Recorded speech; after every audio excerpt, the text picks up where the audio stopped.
Hello everyone again, and welcome to the Ultimate Houseplant Starter Guide for Beginners webinar. My name is Ariana Arancibia, and I am a project planner at Green Thumb, the division of NYC Parks that manages community gardens across the city. With me today is Mara Gittleman, our workshops coordinator, who will be my support throughout this webinar. And we appreciate everyone for tuning in. I just wanted to share a few house rules before we get started. So throughout the webinar, it is important that everyone please stay muted. You're muted upon entry, and I don't believe you have the option to unmute yourself. If you have a question or a comment, please type it in the chat box, and I will be cataloging all those questions and we'll be reading them aloud during the Q&A. And again, if you want to turn your camera off, please feel free to. So today our workshop facilitator is Cristian Gilces, who is a student at the agriculture program at John Bowne High School in Queens. And Cristian has accumulated over 25 houseplants in his indoor greenhouse and provides plant advice on his Instagram account, which he'll be sharing the handle. So I just wanted to thank Cristian for coming today, and take it away. Perfect. Hi, everyone. Can everybody see my screen? Yes, looks great. Perfect. Okay. So good evening, everybody. Thank you for joining me for this webinar today, the Ultimate Houseplant Starter Guide. Today, we are going to go through a list of all sorts of plants that require all different types of light, water, and humidity needs. These plants are not going to be your typical beginner houseplants. They're going to be more unique. These plants are, all questions could be put in the chat and will be answered at the end. Just a little reminder. Get excited because our first group of plants are Peperomias. Peperomias are one of my favorite houseplant species because they're super easy. I chose 3 of the more interesting, easy, and fun variations today, starting with the purple ripple peperomia. The purple ripple peperomia is a very prolific grower. You guys could actually see it right here at the side, right here, at the side of my screen. It is a very prolific grower, and as you can see, the deep red coloration makes it stand out from all your other plants in your collection. This plant can tolerate longer periods of time in between waterings, but we do want to water this plant once a week or when the first top inch of soil is dry. Its bottom leaves will actually droop. I don't know if you guys could actually, let me lift it up. If you guys see the drooping leaves, that is a sign that your plant needs watering. So if you don't know when to water your plant, you think you're overwatering or underwatering, just look at the bottom leaves of your plant. If they're drooping, then it's a telltale sign that you need to water your plants. The purple ripple peperomia does not need a lot of light. It can handle medium to bright light situations and low light situations, making it a great plant for busy people that work a lot and for all home settings. Lastly, the peperomia does not require any extra humidity. Up next, we have the Peperomia prostrata, or the string of turtles. Let me get it here. Right here. You guys see it up close. This plant is obviously very unique looking. It is called the string of turtles because of the turtle shell pattern on its leaves, which you guys could see on your screen. Along with being very cool, this plant is very, very easy to take care of. This plant has succulent-like leaves, which means that it could handle longer periods of time in between waterings. But we do want to let it dry out fully in between, before we water it the next time. So that means watering it every 1.5 weeks or to 2 weeks. The string of turtles likes higher light, medium to high light situations. Low light can actually cause the plant to become leggy, which means a bigger space in between each leaf. And again, this plant needs no extra humidity. The next peperomia that we are going to be looking at is the parallel peperomia. The parallel peperomia is a very easy plant to take care of. Its growth pattern and leaf pattern are so cool, adding on to why it's such a great beginner plant. It's called the parallel peperomia because of the parallel lines on its leaves. I actually have it on the side here. Here's a little stem of it right there, as well as on your screen. I find that this plant could go very, very long without watering because of its succulent-like leaves. So that means that it's a great plant for people who travel a lot or are working a lot. So in this case, we could wait for the soil to completely dry out in between waterings. The plant leaves will actually curl at the top. So at the top, if you could see the bottom, the third picture in this trio over here, if you look at the top stem, you'll see that the leaves are curled, which means that you need to water your plant. The parallel peperomia can handle low light situations, making it perfect for all settings, but does thrive in medium to bright light situations if possible. And again, no extra humidity is needed for this plant. We are going to move on to Ficus Elastica. Ficus Elastica are also known as rubber trees.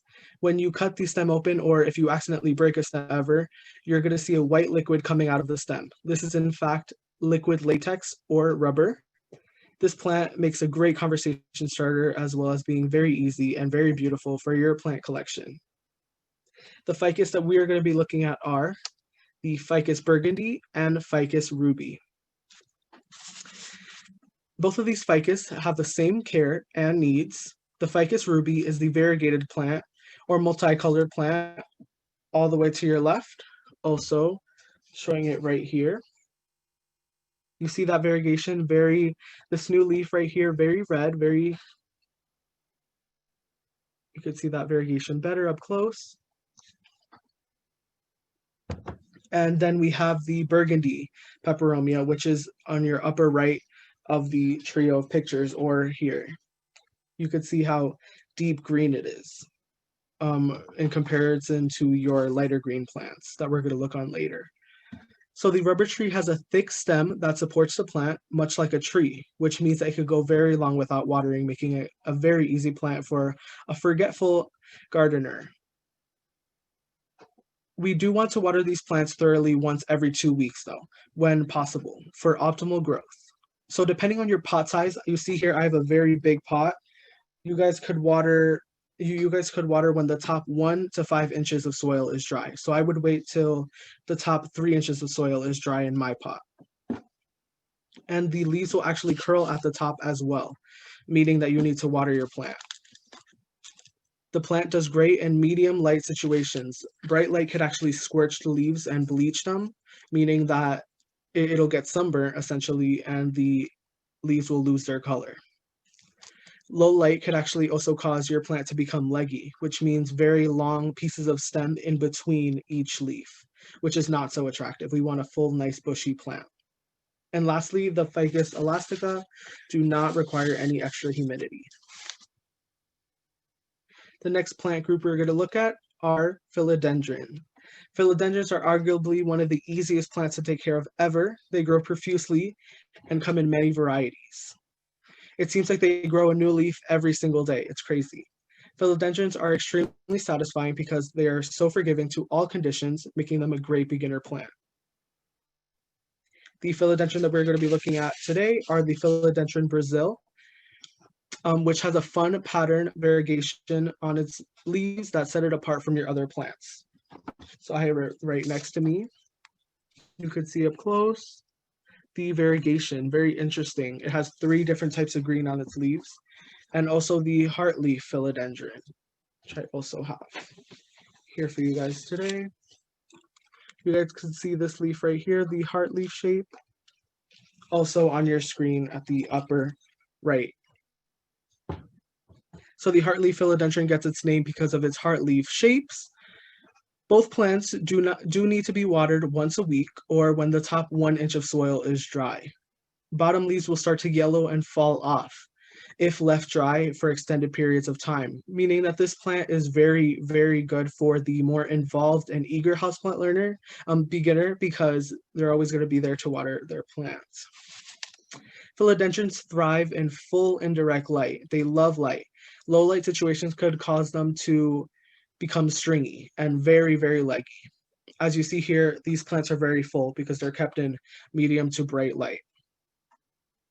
The philodendron does appreciate extra humidity if possible, but it isn't vital to the plant's well-being.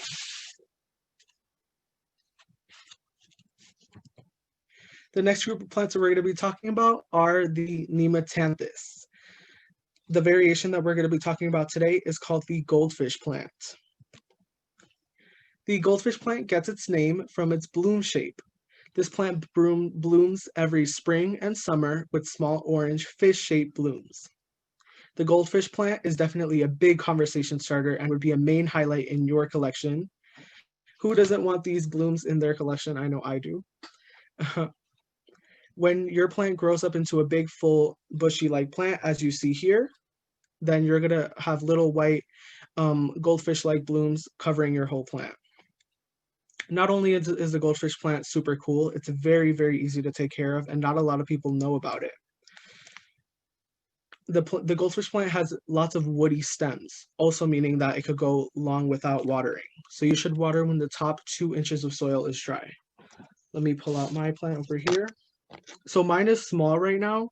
It's not, I got it as a little cutting, and you see here it's growing more tendrils and more other stems. So soon it's going to become that bushy plant that you see here. But during spring and summer, it blooms with these orange blooms, as I stated before.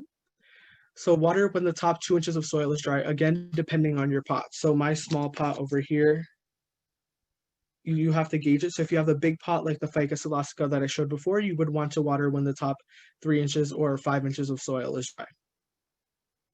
So you do want to water more during the spring and summer because it is blooming, so you don't want your blooms to dry out and fall off. Since the goldfish plant is more of a tropical plant, it does like a little bit extra humidity. And a trick that I like to do is I take a saucer, fill it with aquarium rocks and water, and I just set it under the plant. As the water evaporates, it'll give humidity to the plant. And this plant does like bright indirect light. Low light situations are good as well. The last plant that we have on our list are Hoyas. People usually think that Hoyas are for advanced plant keepers. That's very common in the houseplant community, that Hoyas are super hard and that they're not going to live in your houses, but that is false. I decided to give my hand at a Hoya this summer actually, and it took off with growth. They are very forgiving and really easy plants to take care of for beginners. The Hoya carnosa Crimson Queen, which is the plant that I have right here, and the one on your screen as well. You guys could see very cool, very nice variegation. So they're unique and very interesting because they have fully white or fully pink leaves, as you see in the picture on the left. They also have succulent-like leaves, so you should water your plants when the top 1 to 2 inches of soil dries out, again varied on pot size. So you see my small pot here, 1 to 2 inches is pretty low. So that means that because of the succulent-like leaves, you don't need to water as often. You could actually see at the bottom, at the third picture in the trio, the one with the wrinkly leaf, your Hoya will show you when it needs water because the bottoms of the leaves will wrinkle like this, making it a telltale sign that you need to water your plant. Hoyas also need lots of light, so that's why they are considered more advanced. They need lots of light, so you should definitely just set them in the front spot of your windowsill, and they'll just take off right there. Hoyas actually also like humidity, extra humidity, and would suffer just a tiny bit if they don't have some extra humidity. So you could use the trick that I told you in the last one for the goldfish plant and take a saucer, fill it with aquarium rocks and water, and the evaporation will give your plant some humidity. The extra needs for the Hoya are really worth it because of the coloration. And if you're lucky, your plant will actually bloom. So I didn't get that lucky for my plant to bloom, but when they do, it's very, very cool. The blooms are fragrant and they come in little pods. So depending on the Hoya species that you have, they could either smell like cinnamon or candy and all of that crazy stuff. It's super cool. And the other good thing about Hoyas is that there's space to level up. So this is a more beginner Hoya, but when you become more of an intermediate houseplant keeper, then there's other Hoyas like the Hoya ovibata or all of those Hoyas that are more advanced for you when you think that you're ready. Now that we have gone through the webinar, Ariana, do we have any questions? We do. So this is one of the first questions. It says, I have some ferns and palms that are growing things other than the pretty fronds. Can I clip those off without harming the plant? Yes, you can. If your fern is growing other things without other than fronds, I would clip them off. Either that or your plant is reverting back. You have a kind of hybrid species, and it's showing that typical leaf, and then it's going back to its original plant. I don't know if that makes sense. So I'll give you an example.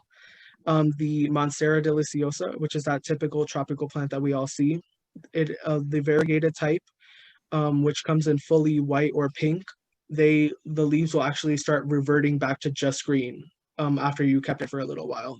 So if that's the case for your fern, then I would just clip them right off and just keep the very nice leaves at the bottom.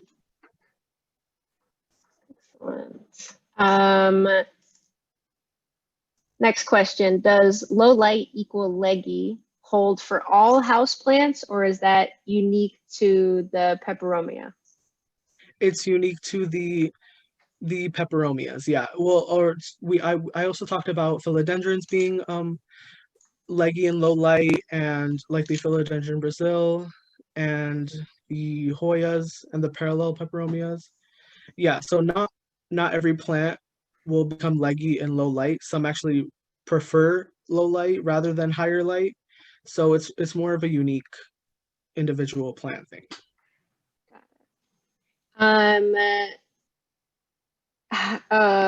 So we already covered this. How do you create humidity in an apartment setting? Someone in the chat also mentioned you could use a humidifier.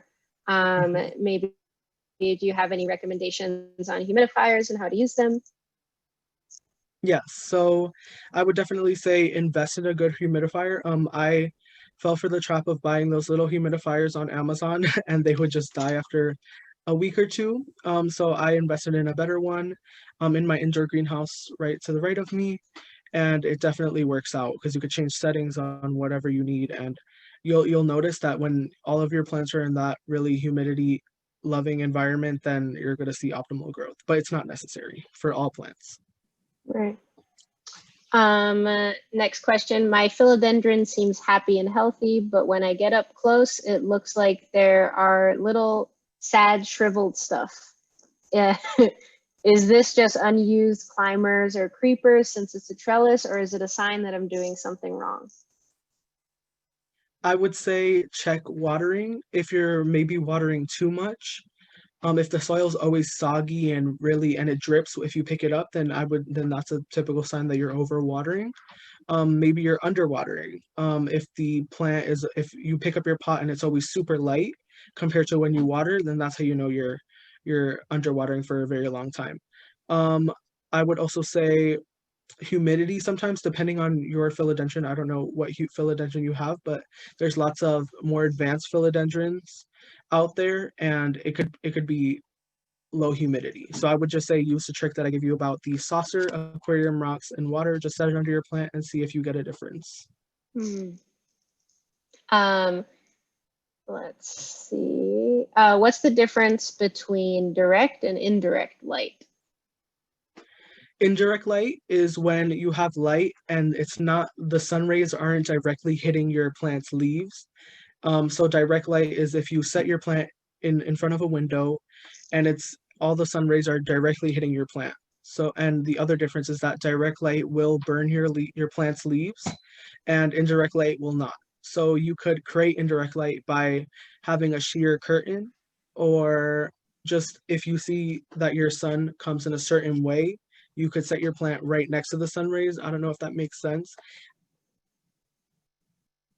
But if you just look at the way that your sun comes into your house and just set your plant right next to those sun rays directly coming into your house, that's indirect light. And that's the good light that you want to give your plants. Awesome. Next question is, should I move plants away from the window when it gets colder? Definitely. Your plants will actually have a little shock if it gets too cold. So they're used to that really nice warm environment. And then if they're getting a draft, they will start slowly dying. Or if it's suddenly cold, then they will start also dying. So I would say definitely move your plants away. And also during the winter, if there's leaves touching the actual window, then they could freeze and burn off. So you don't want that. So definitely move your plants away. Right. Related question, since most radiators in New York City are underneath our windows, the question is, how do you take care of plants with these crazy NYC radiators going off? Yeah, so that's actually really interesting. So that actually, you could actually use the radiators as an advantage to your plants, providing heat in that nice tropical environment. You could use the trick of putting a water tray filled with rocks under your plants will actually, with the heat on the bottom coming from the radiator, will actually cause more humidity to come upon your plants, which is even better. So I would say that that's definitely an advantage of having the radiators, is humidity and also the heat in general.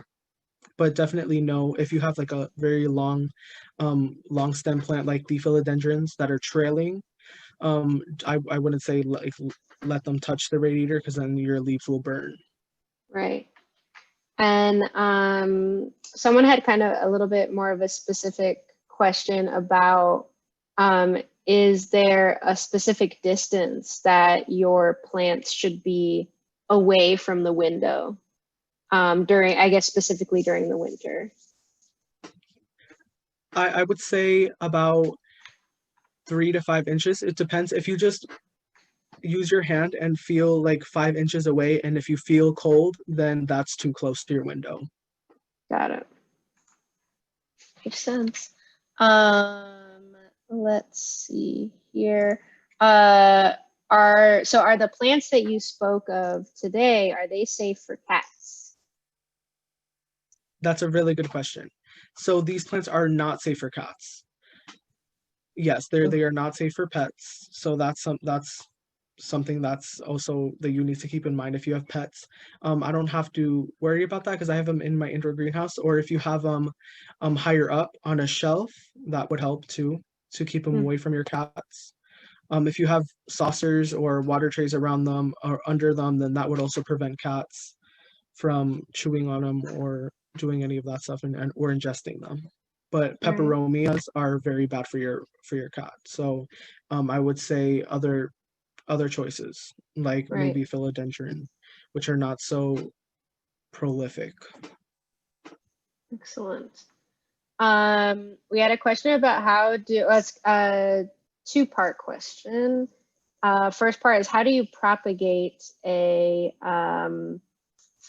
Ficus elastica? Very interesting question. It's super fun. My Ficus ruby over here, I'll actually show you. You could see here.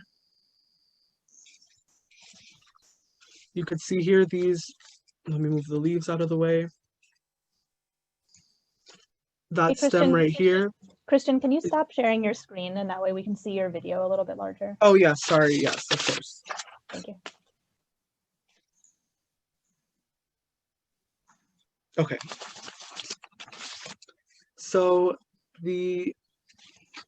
let me move this leaf out of, if you see that stump right there, right here, that is where I cut off a big branch that I didn't want. So you just cut it at a node. So a node is where the leaf connects to your stem. So if you were propagating this stem right here, you would cut it right in between, or right over here if you want, because we have a node right here and a node right here. So the node is where the roots are going to come out of. So if you cut your stem just random and you don't have a node, then the stem is basically wasted because no roots are going to come out of the stem. But all you do is just cut the stem at a node and just pop it directly in water. That's it. But you do want to be careful with Ficus Elastica because they do have the latex does come out, so that could cap the end, and you don't want that. So you just want to wait for the latex to stop coming out. Just pat it dry and then stick it in water and just wait.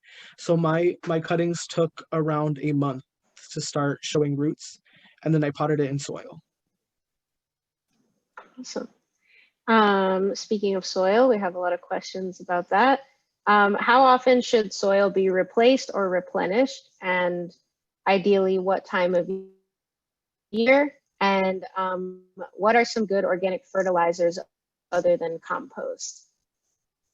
So I would say definitely replace your soil if you're going to replace your soil during the spring or summer, because during the winter, most of your plants are dormant. You might not know it, but they're not growing as much as they would in the spring or summer because of less light.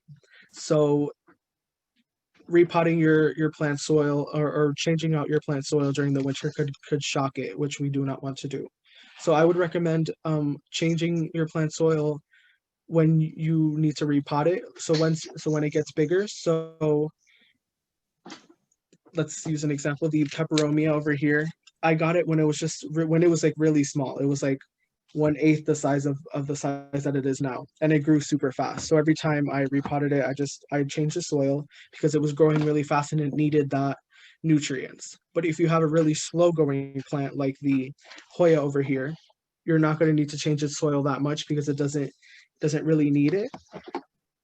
But if you can't change your plant soil, but you feel like your plant needs nutrients, that's when you can move on to organic fertilizers. Actually, coffee grounds is really good, like a DIY fertilizer. Eggshells as well. But I actually use Miracle Grow's houseplant fertilizer. I see pretty good results using that. Cool. We had a question about relatedly about using compost for houseplants. Is that a good way to fertilize?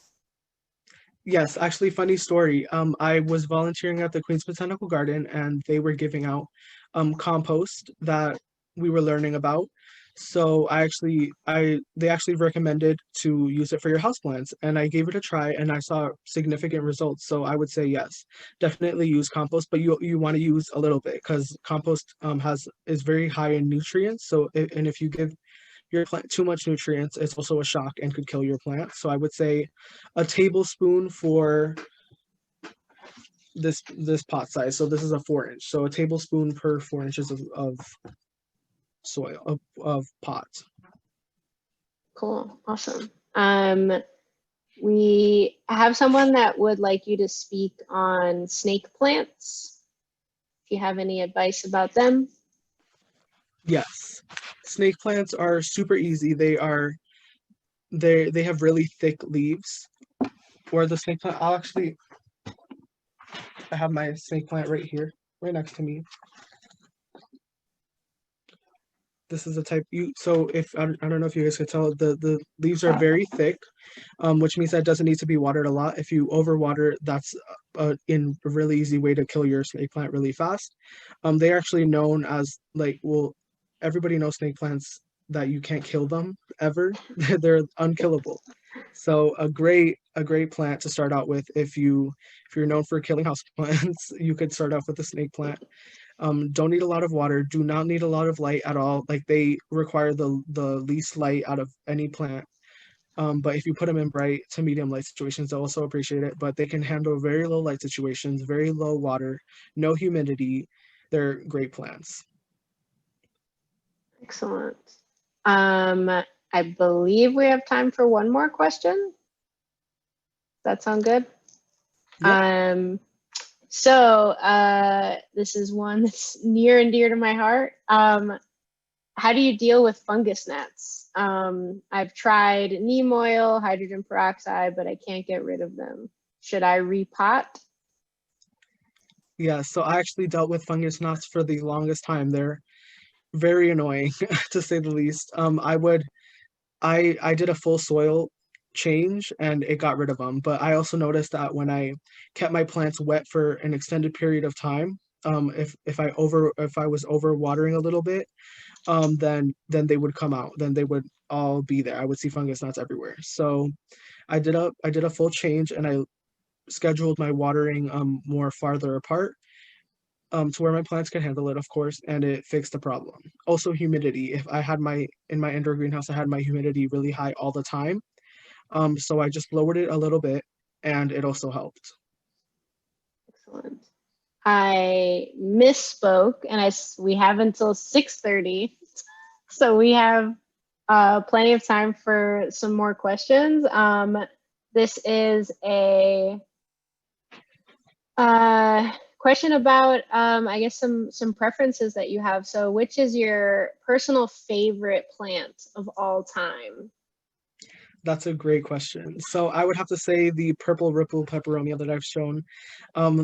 Such a fast grower. They grow super fast. It's unbelievable. They come in all these great colors. I have so many types of peperomias in my indoor greenhouse because they grow so fast. They come in so many variations, all types of colors, all types of unique shapes, and they have a lot of room to grow. So once you master the purple ripple peperomia or any other easy peperomia, you sound you could grow up to more difficult peperomias that are harder and rare. Excellent. Someone would like to see the greenhouse. Is that easily showable? I If don't not, think it's fine. so. Yeah, I don't think so right now. Yeah, no. But it's I just found it on Amazon. It's like Uh-huh. it's not huge, but it's also not super small. It's 6 feet tall by 4 feet, has 4 shelves, just very, and it holds all of my plants. It's very nice. I like it. And you could easily find one on Excellent. Amazon for not that expensive. Excellent. The next question we have is, how would you propagate asparagus fern? Would you do it from the tuber? Yes, so definitely from the tuber. So you would want to, it may sound scary, but you want to cut the tuber at a certain point where you want to propagate it, and you just pot it in another pot and it'll keep growing. Oh, awesome. Let's see. Oh, I have black spots on my my pep frost, and I have no idea what's going on there. It's like black spots on the Yes. leaves. Yeah. So you should look very closely to your plants on the leaves on the back. It may be very hard because there's lots of crevices that you need to look at, but you probably have bugs, not like bugs, but a pest. So possibly thrips, which are super small, which may cause that. You may also, if you have it in a very dry spot, it may also be humidity if it's super dry, or even if it's in a really wet spot, or if you're overwatering, also could be that. So you want to check your soil, just put your finger in, or just if you could see visually, or if you pick it up in it and it's dripping out water, then that means that it's too wet and that you're probably overwatering your plant. Got it. Another question about a rubber plant.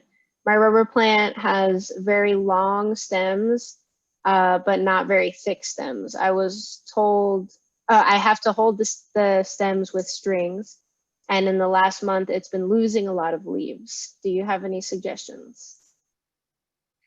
I would say maybe cut the very tops of your plants of your rubber tree stems and try rerooting them, because I think there's really no saving your plant at that point.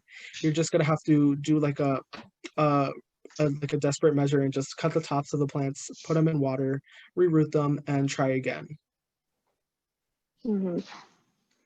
Dun, dun, dun. See, this is a question about herbs. So how do I keep my herbs from dying?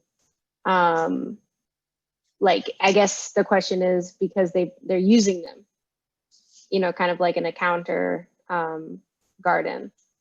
But how do you prevent them from dying out? So growing herbs in your kitchen or wherever is super cool. A great urban agriculture method. For herbs, it's super easy. I would say keep them directly in front of a window, or if you have one of those containers where it has like the herb container and then the light right directly above it that shines on the herbs, then I would say have it on for longer, because probably they're not getting enough light. Make sure to water all the time. Herbs are always growing, always want water. So make sure that they don't dry out. The moment that you let them dry out, they're gonna start dying immediately. So definitely always keep on top of watering, and lots of light. Excellent. Could you share some of your favorite plant stores in either in New York City or online plant vendors? Yes. So I like my favorite garden store ever is Garden World here in Queens. That's my favorite near Union Turnpike. I love that store. It's my favorite. I don't really buy online. I buy from Hertz Garden. It's very I wanted to give it a try because people say that they're it's like a hit or miss with their plants, but I tried 3 times and I got my plants in perfect condition. I like them. My goldfish plant, no, I actually got some of my more rare plants from Hertz Garden, and they're still fine. I like them. So yeah, just oh, I see somebody in the chat also got great plants from Hertz Garden, so definitely recommend Hertz Garden. And you should, if you ever have time, Garden World in Queens, if you're ever here, definitely a great store. Awesome. I haven't been to the one in Queens. I should check that one out. Next question. I just brought some plants that were outdoors, indoors. What should I do to help them adjust to their indoor life? Yeah, so I would say take it very slow. I don't know if you're talking about houseplants or herbs or flowers or any of those types of plants, but either way, you want to take it very slow. So if you have a garage, or I would say leave it outside somewhere, so move it gradually in, because if you just take it right from the cold right into inside, it's gonna die really fast. So if you have a garage, and I would say take it from outside to in the garage, then to inside after, and I would say do that around the span of 3 weeks. So very, very slow, so you don't stun your plant and then kill it eventually. Mm-hmm. Let's see. I've heard that plants should not be put in pots that are too big for them. Why is that? And I'll ask you the second question after. So it's actually really weird in a sense, because the roots of the plant they'll actually be confused. They're gonna be like, why do we have this much space? And it's just gonna shock the plant in general. So the interesting thing is that some plants actually like to be in smaller pots, and than you think they would actually want to be. So Hoyas here actually like to be root bound, which is when the roots are very tightly packed into the pot of your plant. And I would say peperomias, you would think that they want to be in a huge pot as well. And then when you put them in a huge pot, then they die. That's probably why, because you put them in a bigger pot than they need. So I would say when your plant is really, really root bound, and you see that the water isn't really getting through anymore, then I would say then repot. But if you see that your plant's roots are only barely or slightly root bound, and then you repot it, I think that's a sure way to stun your plant and shock it. Yeah. The second question was related to small pots and if they can stimulate growth. So I think you've answered that for sure. Do you have any care suggestions for the wandering dude plant, which is that purple sort of tendrily plant? Yeah. Yes. That plant is a great, really easy plant. It grows like a weed. It's it's really easy to propagate. You just, again, cut it at a node and just pop it in water. It grows super fast. It doesn't need, it actually likes medium to bright light, indirect light. Doesn't require any humidity. Does like the houseplant person to stay on top of watering all the time. If it dries out, it's gonna start dying. So great for an eager houseplant keeper. Yeah, so that's all the tips that I have. Excellent. Yeah. Have you ever done something like grown a new pineapple from a cutting? Yes, I actually have. I've tried it before. It takes a very long time. I've heard that I didn't have the patience to wait. It takes 3 years to get a new pineapple from a pineapple stalk at the end. So if you have the patience to wait 3 years for a new pineapple, then that's then you guys could try it at home. It's super easy. All you do is just take the green leaves off of the pineapple, eat the pineapple, then put the green part into water, let it root out, then you could pot it and just wait. Excellent. 3 years. Holy cow. Excellent. How do you, or how would you care for peace lilies? Peace lilies, yes. They are, again, super, super easy. They actually, I find out they actually like a little extra humidity. If they're in too dry of a setting, then they will start getting brown tips and start drying out at the bottom. They actually like to be overwatered a little. So you want to always be on top of watering. If you, the moment that you stop giving them consistent, thorough watering, then the bottom leaves will start yellowing and drying off and falling off. They're super cool. They're always flowering, white blooms. And easy to propagate because they have like little separate plants in the plant that you could just pull off, separate from the main plant, and pot in a separate pot. Excellent. This is an elephant ear question. So I have an elephant ear plant that consistently is leaking water from the tips. I'm assuming the tips of the leaves. It did well outdoors, but it starts leaking when I bring it inside for the winter. Is there anything I can do to stop the leaking? So the interesting is that that's actually normal. I've experienced that in in a lot of my plants, my alocasias, which is in elephant ear is an alocasia. So they transpire from the bottom of the leaves, which happens during respiration, which is the opposite of photosynthesis.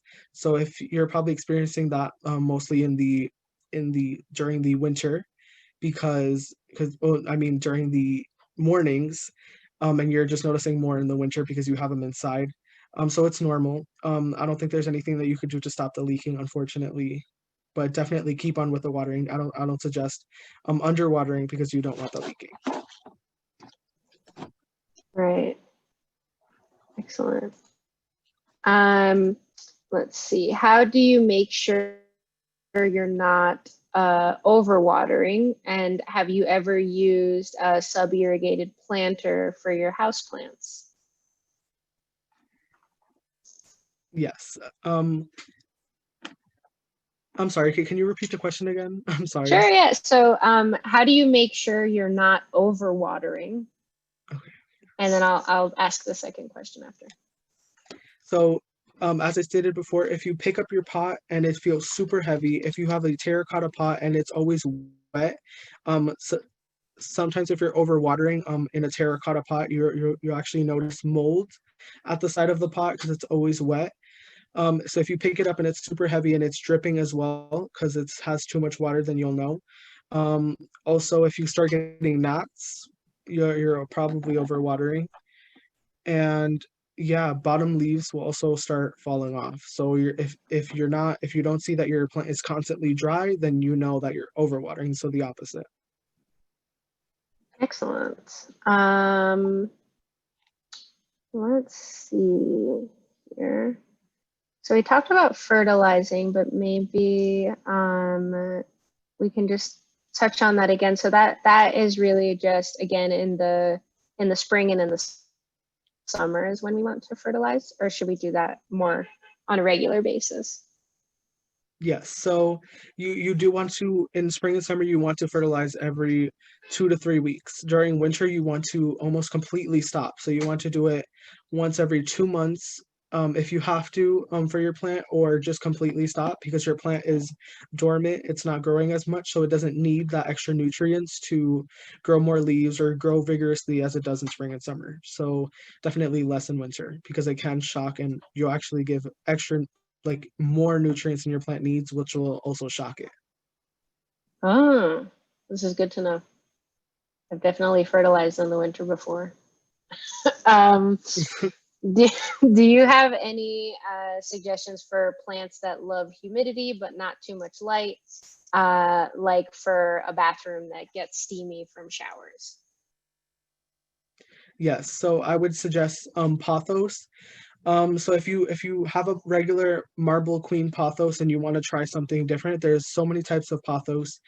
There's the pearl and joy part, pearls and jade pothos. That's really cool.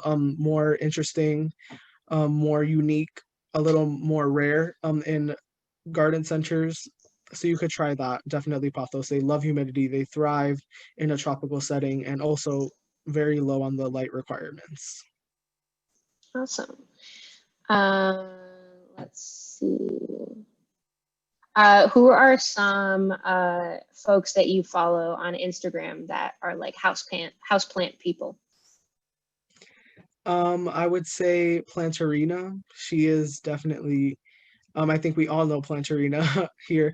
She does mostly, she's like the main houseplant guru, I would say. But that's mostly it. I would also say Garden Answer. If you, but she does mostly outdoor gardening, and then during the winter she moves on, or during the summer she does houseplant videos. So those are very interesting as well. So Oh, Plantarina and Garden Answer. excellent. And are there any native New York houseplants? Native New York houseplants. I would say in New York we have a lot of ferns that are native. So definitely ferns. I'm not positive on exactly which type of ferns, but ferns. I cannot keep a fern alive in my apartment. Me either. Let's see. So this is like the third question about fungus gnats we have. So what causes them? And if you can just mention again how you would recommend to like get rid of them. So gnats usually appear when your soil is very wet for long periods of time, or if you're in a very humidity rich environment. So in my indoor greenhouse, I see them a lot. So I always have to tone it down with the humidifier. So if you see that there's lots of humidity in the environment, I would say um, maybe turn down your humidifier. And if your soil is always constantly wet, like very wet, then I would say stop watering just a tiny bit, but where your plants can handle it, so you're not harming your plant just to get rid of the gnats. Mm-hmm.